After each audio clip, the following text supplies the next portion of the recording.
اعوذ باللہ من الشیطان الرجیم بسم اللہ الرحمن الرحیم رضیت باللہ ربا وبالاسلام دینا وبمحمد صلی اللہ علیہ وسلم نبیا ورسولا۔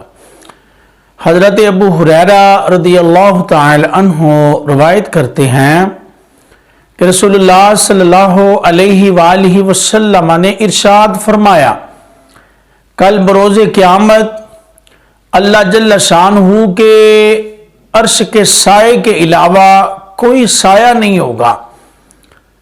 اللہ تبارک و تعالیٰ کا جو سایہ ہوگا اس میں کسے جگہ ملے گی؟ رسول پاک صلی اللہ علیہ وسلم نے فرمایا کہ 7 خوش نصیب ایسے ہیں اللہ تبارک و تعالیٰ انہیں اپنے سائے کے نیچے جگہ عطا فرمائے گا۔ سبحان اللہ۔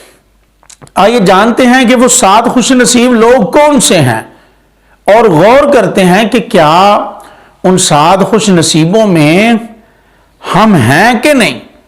اگر تو کسی عمل کے سبب سے ہم ان 7 خوش نصیبوں میں شامل ہیں تو پھر اللہ جل شانہ کی حمد و ثنا کریں، اللہ کا شکر ادا کریں، اور اگر اس میں ہمارا شمار نہیں ہے تو پھر ہم کوشش کریں کہ وہ اعمال کریں کہ جو یہ 7 خوش نصیب لوگ کر رہے ہیں۔ اللہ اکبر۔ جی ہاں، تو سب سے پہلا شخص کون ہے؟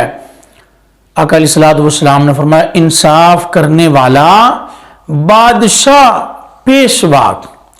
کہ جو بادشاہ انصاف کرتا ہے، جو پیشوا انصاف کرتا ہے، اللہ تبارک و تعالی جب کوئی سایہ نہیں ہوگا اللہ کے رحمت کے سائے کے علاوہ، اللہ تبارک و تعالی انصاف کرنے والے بادشاہ کو، پیشوا کو اللہ اپنی رحمت کا سایہ عطا فرمائے گا۔ جی اب ہم غور کریں، کیا ہم عدل کرتے ہیں؟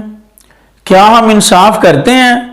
بادشاہ تو اپنی جگہ پر جو ذمہ داری ہے اس کو تو نبھانی چاہیے، نبھائے گا تو اس خیر میں اسے حصہ عطا کر دیا جائے گا، اس رحمت والے سائے میں اسے پناہ مل جائے گی۔ اور یہ تو بادشاہ ہے، ہم جہاں پر ذمہ دار ہیں، اگر کسی معاملے کا ہمیں ذمہ دار بنایا جاتا ہے، کیا ہم عدل و انصاف سے کام لیتے ہیں؟ گھر کا ماحول ہی دیکھ لیں، گھر میں کئی ایک افراد ہوتے ہیں، کیا ہم عدل و انصاف سے کام لیتے ہیں یا نہیں، یا اپنی من مانی کرتے ہیں؟ یاد رکھیے گا، عدل و انصاف کرنے والا اللہ کی رحمت کے سائے میں ہوگا۔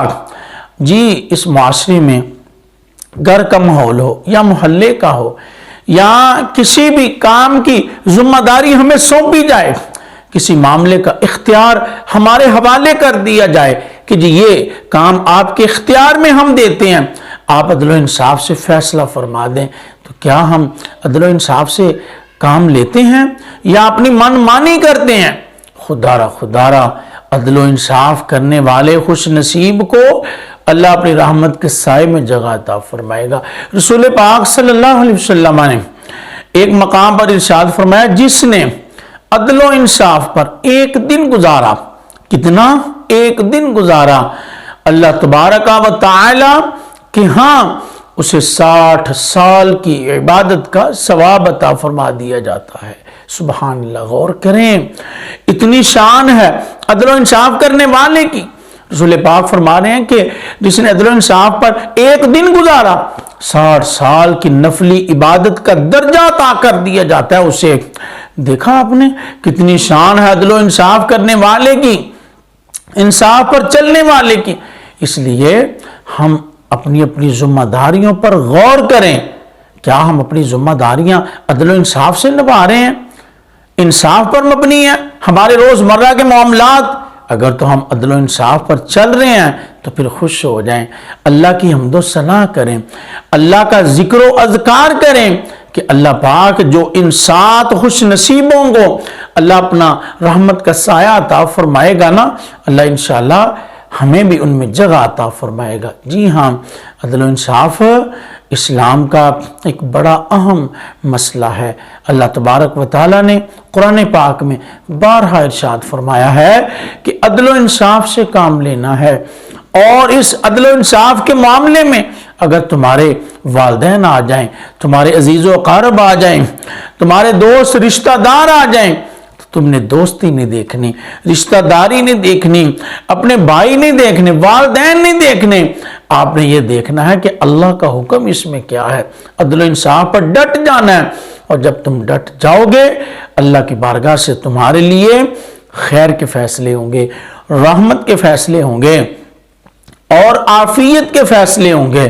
جی ہاں، تو 7 خوش نصیب جن کا ذکر آقا علیہ الصلوۃ والسلام نے فرمایا، جن کو اللہ اپنی رحمت کا سایہ عطا کرے گا، ان میں پہلا وہ خوش نصیب ہے جو عدل و انصاف سے کام لیتا ہے۔ اللہ تبارک و تعالی ہمیں عدل و انصاف پر زندگیاں گزارنے کی توفیق عطا فرمائے، آمین بجاہ النبی الامین صلی اللہ علیہ وسلم۔